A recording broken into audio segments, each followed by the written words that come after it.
Hello everyone, welcome back to the channel. बच्चों लोग, आपकी काजल मैम स्वागत करती है आप सभी का आपके अपने इस चैनल के ऊपर। बच्चों, लास्ट क्लास में अकाउंटेंसी के अंदर हमने स्टार्ट किए अपने दो चैप्टर। कौन कौन से? Retirement of a partner and death of a partner. और हमने लिया इन दोनों ही चैप्टर्स का बेसिक इंट्रोडक्शन। बच्चे, आज हम इस चैप्टर को एक कदम और आगे बढ़ाने वाले हैं और आज हम सीखने वाले हैं कि किस तरीके से रिटायरमेंट और डेथ के टाइम पे न्यू रेशियोज को कैलकुलेट किया जाता है और किस तरीके से गेनिंग रेशियोज फाइंड आउट की जाती हैं। चलिए फटाफट से अपना रजिस्टर और पेन ले आइए और हम स्टार्ट करते हैं अपनी आज की क्लास।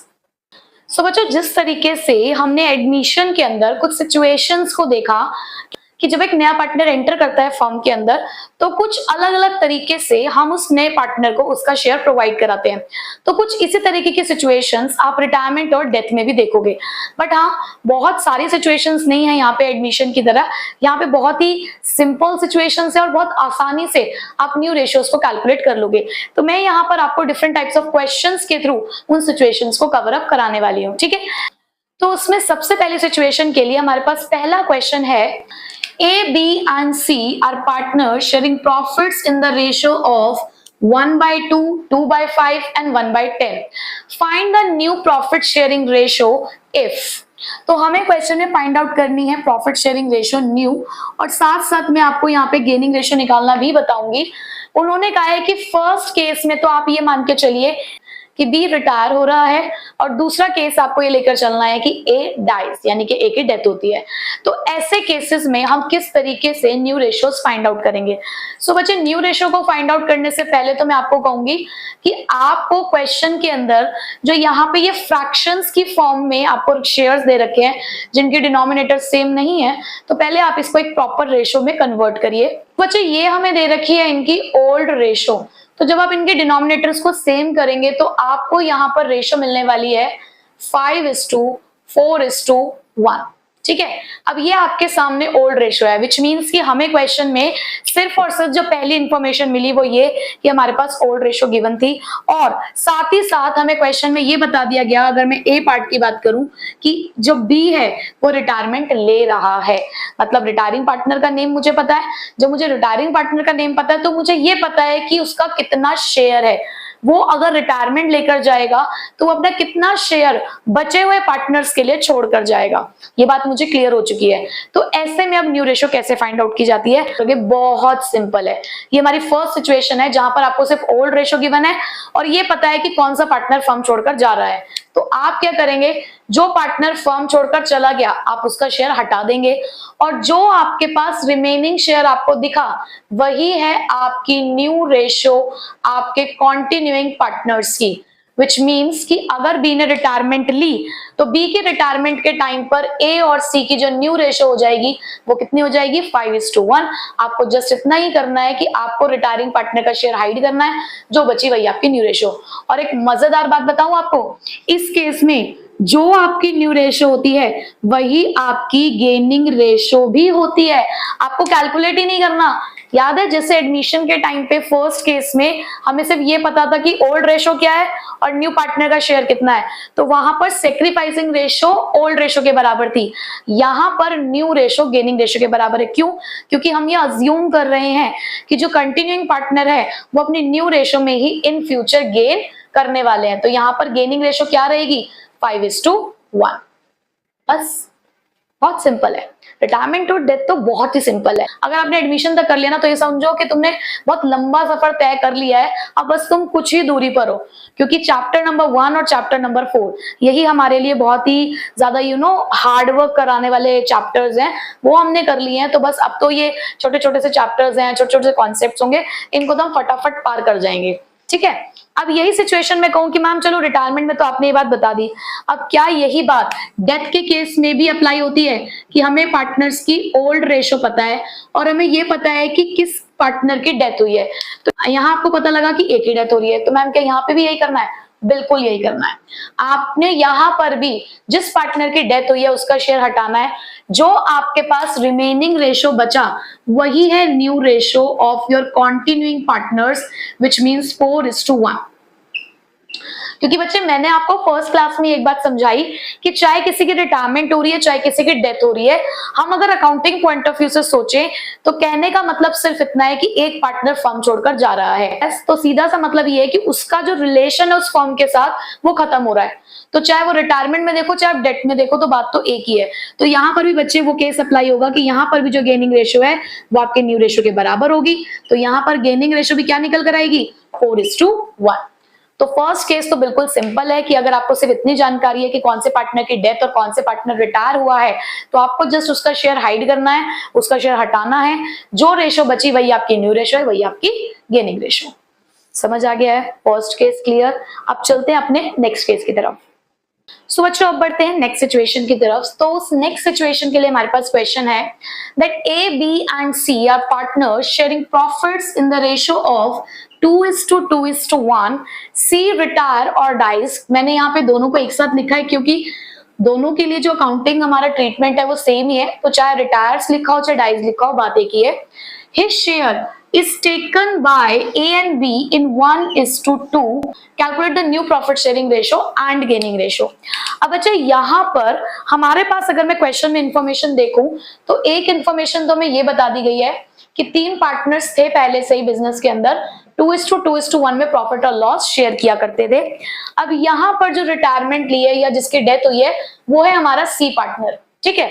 और इसका जो शेयर है वो ए और बी 1:2 की रेशो में 1:2 की रेशो में शेयर करने वाले हैं। विच मीन्स कि अगर मैं सी के शेयर की बात करूं तो सी का शेयर है 1/5। इस 1/5 शेयर को ए और बी आपस में 1:2 की रेशो में शेयर करने वाले हैं।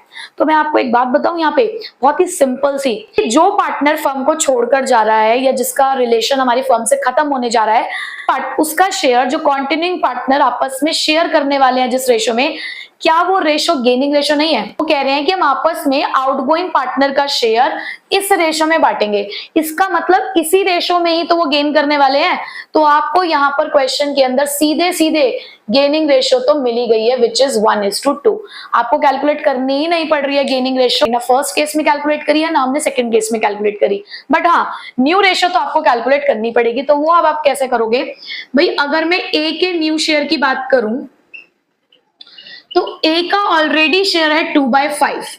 अब आप एक बात और ध्यान रखेंगे कि जब हम एडमिशन में थे तो हम यहाँ पे साइन यूज करते थे माइनस का। क्यों? क्योंकि नए पार्टनर के आ जाने की वजह से उस पार्टनर का शेयर कम हो रहा था, वो सेक्रीफाइस कर रहा था। बट यहाँ पे एक पार्टनर अपना शेयर छोड़कर जा रहा है तो यहाँ तो में फायदा होने वाला है। तो फायदा होने वाला है तो अब आप क्या यूज करा करेंगे? आप यूज करेंगे अब प्लस। अब कितने का फायदा होने वाला है इन्हें? इन्होंने कहा कि सी का जो शेयर है, सी का शेयर कितना है 1/5, उसे ये आपस में इस रेशो में बांटेंगे। तो इसके पास टोटल शेयर कितना आया? 2/5 प्लस 1/15, एलसीएम लोगे आप 15, 6 + 1 विच मीन्स 7/15। तो ये आ गया इसका न्यू शेयर 7/15। अब इसी तरीके से आप फाइंड आउट करोगे बी का नया शेयर। कैसे करोगे? बी का ऑलरेडी शेयर कितना है? बी का ऑलरेडी शेयर भी 2/5 है। अब कहीं ना कहीं सी के जाने की वजह से इसको भी फायदा हो रहा है क्योंकि ये भी उसका शेयर कौन सी रेशो में एंजॉय करने वाला है? इस रेशो में एंजॉय करने वाला है। तो इसको मिलेगा 1/5 का 2/3 पार्ट। तो इसका शेयर कितना टोटल आ चुका है अब हमारे पास? 2/5 प्लस 2/15।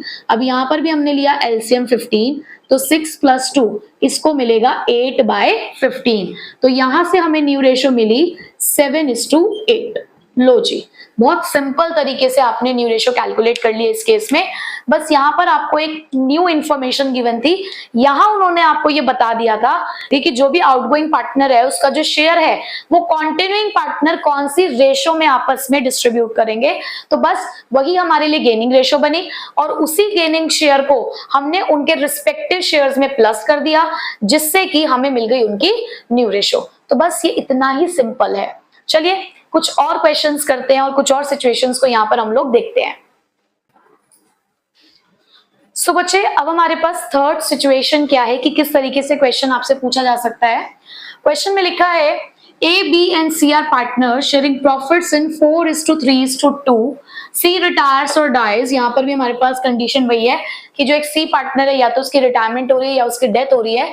अब यहाँ पर आपको क्वेश्चन के अंदर एक कॉन्टिन्यूइंग पार्टनर कहता है that A takes 4/9 of C's share and the balance is taken by B।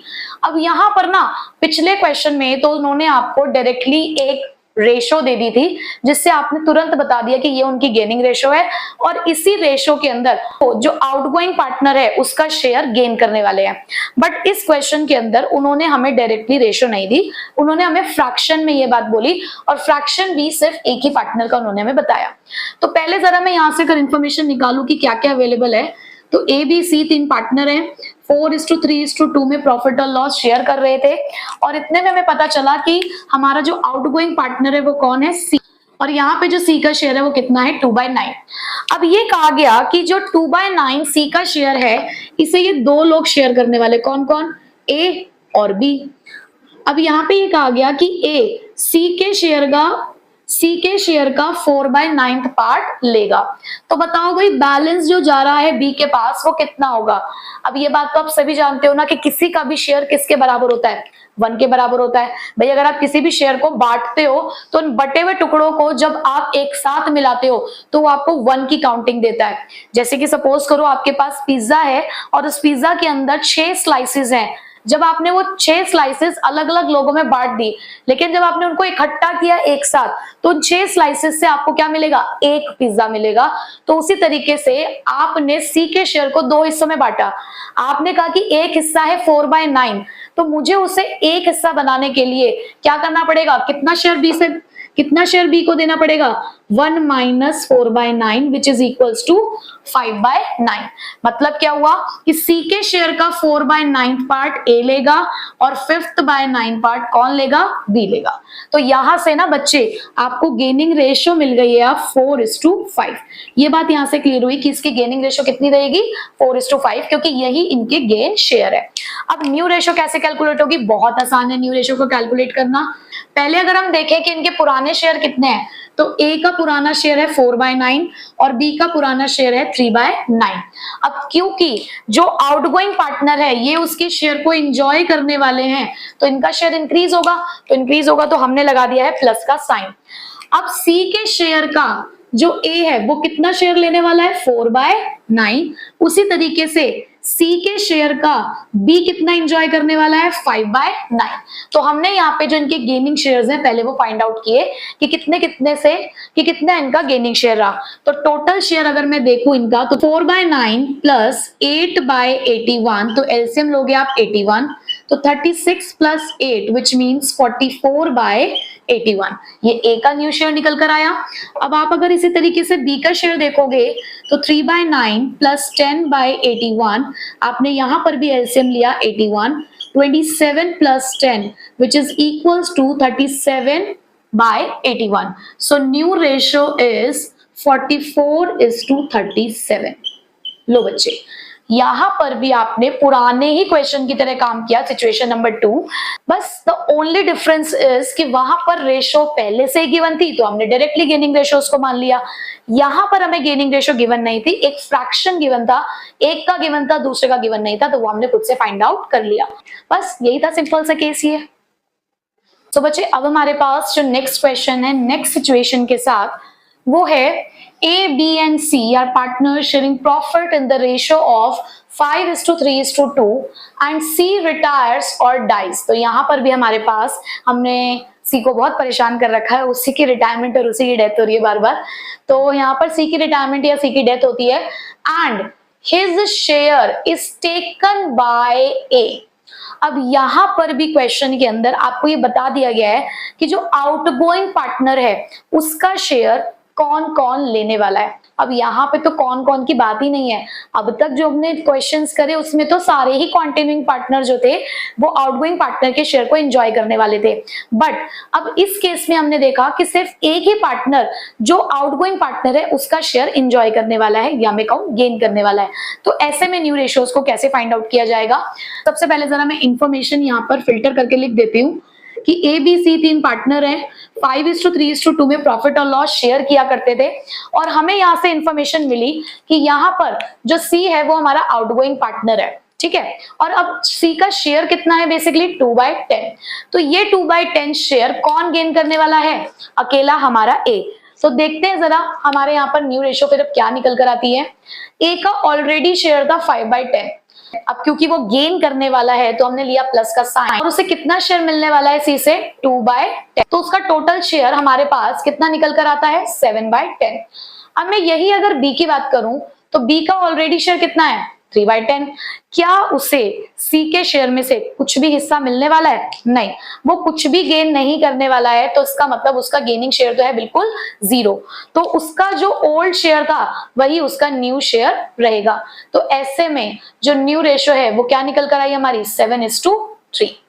चलो न्यू रेशियो निकालना तो बहुत आसान था, क्यों, क्योंकि एक पार्टनर जा रहा था और एक ही पार्टनर उसके शेयर को गेन करने वाला था, तो जिसने गेन किया हमने उसी में उसके शेयर को ऐड ऑन कर दिया और हमारा आंसर तुरंत आ गया। मैडम गेनिंग रेशियो क्या होगी यहाँ पे, बच्चे यहाँ पे कोई गेनिंग रेशियो नहीं होगी, यहाँ पर आपके पास सिर्फ है एक गेनिंग पार्टनर। तो आप ऐसे लिख सकते हैं that A gains by 2/10 share, बस, क्योंकि वो इकलौता ही यहाँ पर गेनिंग पार्टनर है। तो ये केस तो था हमारा सिंपल सा। अब अगले केस की तरफ अगर हम चलें तो अगला क्वेश्चन देखो जरा क्या कहता है। 4 पार्टनर है, चारों में तुम्हारे एबीसी से पीछे छुड़वा दिया अब। तो W, X, Y and Z are partners sharing profit and losses in, ये आपको दे रखे हैं उनके ओल्ड रेशो। तो सबसे पहले जरा मैं इसी रेशो को ठीक करके लिख देती हूँ, क्योंकि ये इनके ओल्ड शेयर हैं। क्या है ये, 1/3, 1/6, 1/3 और 1/6। तो जब आप इसको करेक्ट करके लिखेंगे इनके डिनोमिनेटर्स को सेम करके, तो ये बनेगा 2:1:2:1। तो यहां से हमें मिली है इनकी क्या, ओल्ड रेशो। तो एक इंफॉर्मेशन तो हमने फिल्टर करके लिख दी है। आगे लिखा गया है क्वेश्चन के अंदर दैट वाई रिटायर्स और डाइज। तो यहां पर आपके पास से कौन सा पार्टनर जा रहा है आपको छोड़ के, ये जा रहा है हमारा वाई। वाई का मतलब क्या है, उसका शेयर कितना है फॉर्म के अंदर, 2/6, ठीक है। W, X and Z decide to share the future profits equally. Very good. यहाँ पर हमें जो कॉन्टिन्यूइंग पार्टनर हैं उनकी न्यू रेशो भी गिवन है। उन्होंने डिसाइड किया कि इन फ्यूचर वो कौन सी रेशो में प्रॉफिट और लॉस शेयर किया करेंगे, इक्वली। तो यहां से आपको मिला W, X और Z की न्यू रेशो। तो हमारा काम तो भैया बहुत आसान हो गया है।